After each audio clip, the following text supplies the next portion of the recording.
السلام علیکم ناظرین، میں ہوں احمد منصور.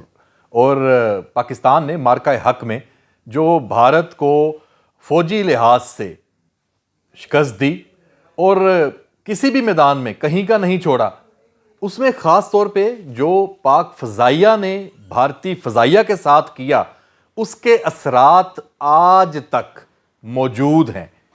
اور آپ کو یاد ہوگا کہ بھارتی فضائیہ مکمل طور پہ پاک فضائیہ کا جو وار ہوا تھا 6 اور 7 مئی کو، اس کے بعد 2 دن تک وہ گراؤنڈ رہی تھی، فضاؤں میں آنے کی جرت ہی نہیں کر سکی تھی.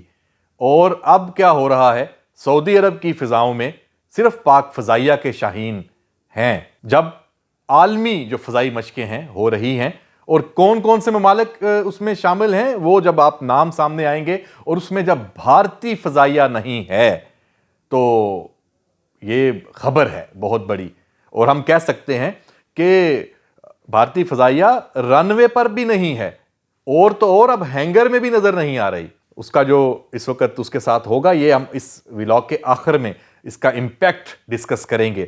سب سے پہلے یہ سپیئرز آف وکٹری 2026، یہ بہت ہی اہم اور بڑی فضائی مشقیں ہیں، اور اس میں یہ کثیر القومی، یعنی اس میں مختلف ممالک ہیں، ان کی فضائی افواج، اور ان کے نام دنیا میں جانے مانے جاتے ہیں. پاکستان کا تو میں نے بتا دیا.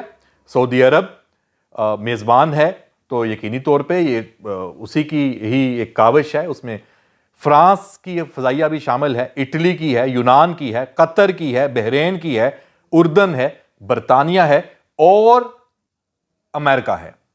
تو جناب یہ جو میں نے نام لیے ہیں، یہ دنیا کی جو فضائی قوت ہے، اس وقت جتنی ٹیکنالوجی ہے، جو بڑے بڑے نام جہازوں کے آپ کے ذہن میں آتے ہیں، وہ اس میں شامل ہوں گے، شریک ہوں گے.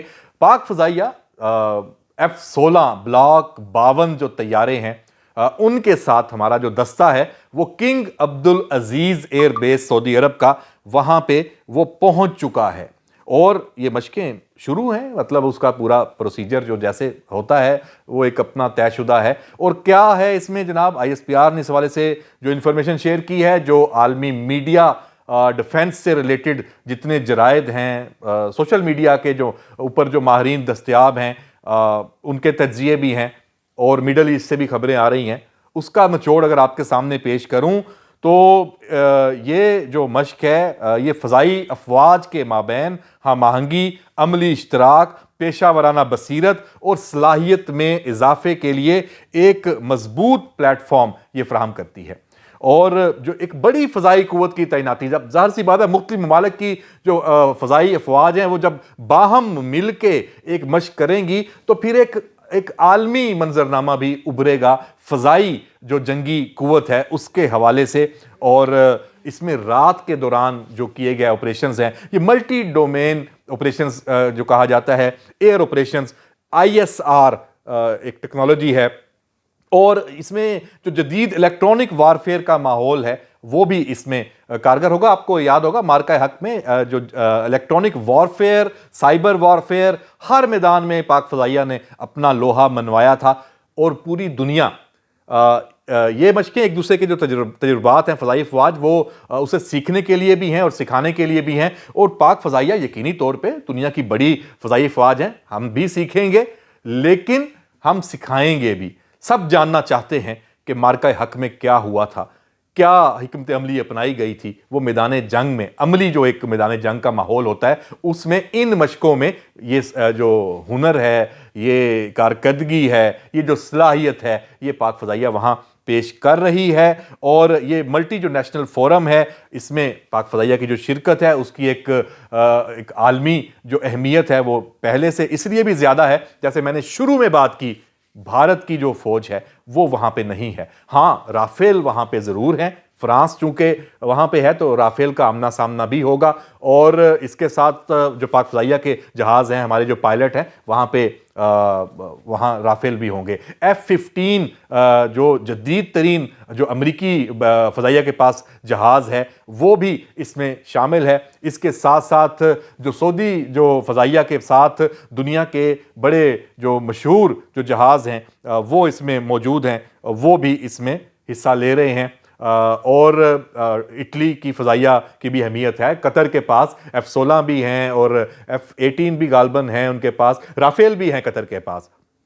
تو جناب یہاں یہ ایک جو مشقیں ہیں یہ بہت ہی اہم ہیں. اور پھر پاکستان اور سعودی عرب کے درمیان جو ایک اسٹریٹجک ڈیفنس ایک ریلیشن ہے, ایک ایگریمنٹ سائن ہوا, اس کے بعد ان مشقوں کی اہمیت اور بھی بڑھ گئی ہے. اور ہم ایک جو اشتراک کار باہمی, یہ جتنے ممالک بھی شریک ہیں, پھر جتنے چیلنجز اگر مشترکہ طور پہ کوئی سامنے آتے ہیں ان میں بھی پھر یہ اکٹھے ہی آپ کو نظر آئیں گے. یہ ایک تاثر جاتا ہے جو بھی مشترکہ مشقیں ہوتی ہیں.